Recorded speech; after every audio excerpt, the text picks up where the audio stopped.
பிரியமானவர்களே, இயேசு கிறிஸ்துவின் நாமத்தில் உங்களை வாழ்த்துகிறேன்.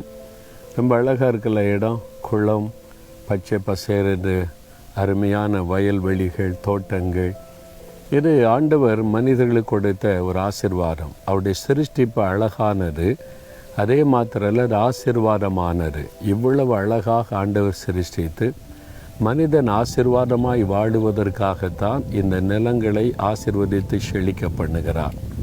அதற்கு மழையை கொடுக்கிறார், அதற்காக குளங்கள் அதையெல்லாம் உருவாக்க செய்திருக்கிறார். இதெல்லாம் பெரிய ஆசீர்வாதம்.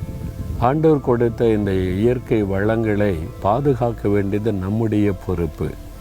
அரசாங்கத்துடையது மட்டும் என்று நினைத்து விடாதபடி ஒவ்வொருவருமே நம்முடைய பங்கை சரியாக நாம் நிறைவேற்ற வேண்டும்.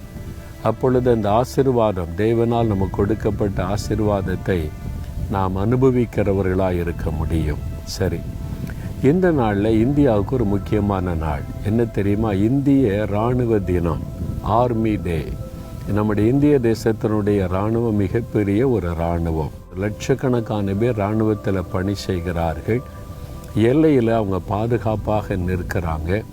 அவங்களுடைய பாதுகாப்பினால தான் இன்றைக்கு நாம் தேசத்துக்குள்ளே ஒரு பாதுகாப்பாக நிம்மதியான ஒரு வாழ்க்கை வாழுகிறோம். அல்லவிட்டால் நம்ம நாட்டை சுற்றில எத்தனை எதிரி நாடுகள் இருக்கிறது நமக்கு தெரியும். வெளியில் பேசும்போது நம்ம இனிமையாக இந்தியா கூட நாங்கள் சமாதானம்னு பேசுவாங்க. உள்ளுக்குள்ளே அப்படி கிடையாது. இந்தியாவை டிஸ்டர்ப் பண்ணணும், இந்தியாவை பாதிப்புக்குள்ளாக்கணும் என்று சொல்லி கங்கணம் கட்டி கொண்டிருக்கிற தேசங்கள் நம்முடைய எல்லைகள் இருக்கிறது நமக்கு தெரியும். அப்போது நம்முடைய தேசத்துக்குள்ளே அவங்க நுழையாமல் இருக்க காரணம் இந்திய இராணுவம். அதில் நம்முடைய குடும்பத்தை சார்ந்தவங்க இருக்கிறாங்க. நம்முடைய மக்கள் உயிரை பணைய வைத்து நிற்கிறாங்க.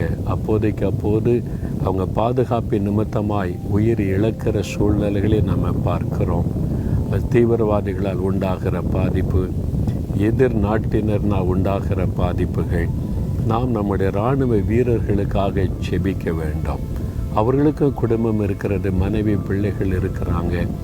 அவங்க அதெல்லாம் பிரிந்து நாட்டுக்காக தியாகத்தோடு நிற்கிறாங்க. அவர்களுக்காக ஆண்டவரை துதித்து அவங்களுக்காக செபிக்கணும். நம்முடைய ஆண்டவருக்கு ஒரு அழகான பெயர் உண்டு. அவர் இராணுவங்களின் தேவன். வேத புஸ்தகத்தில் எழுதப்பட்டு இருக்கிறது, அவர் இராணுவங்களின் தேவன்.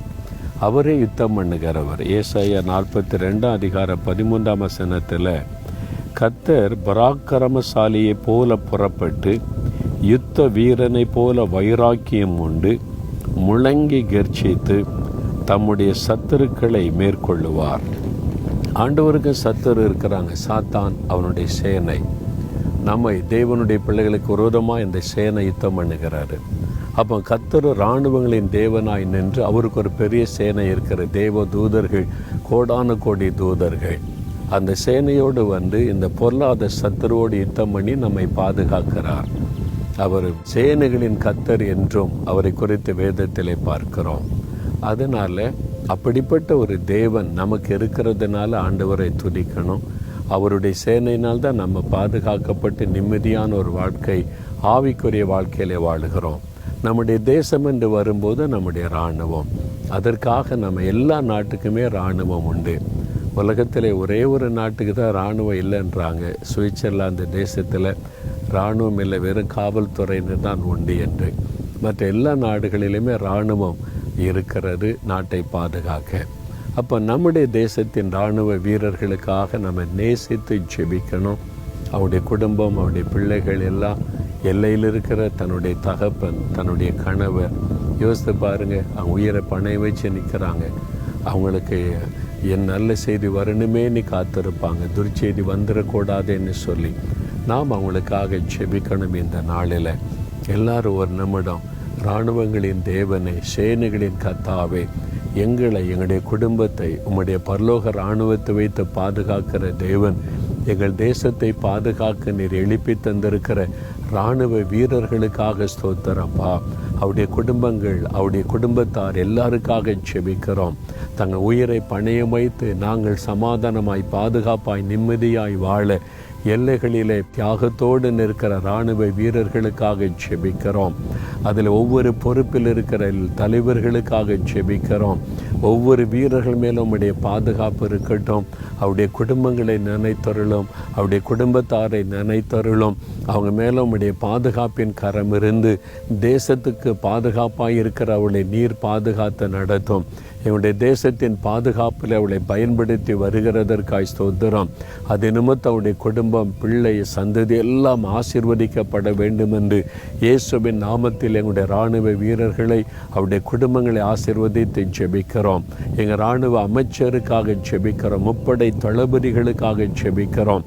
இராணுவத்திலே பொறுப்படுத்திருக்கிற தலைமை பொறுப்பில் இருக்கிற ஒவ்வொருவருக்காக ஜெபிக்கிறோம்.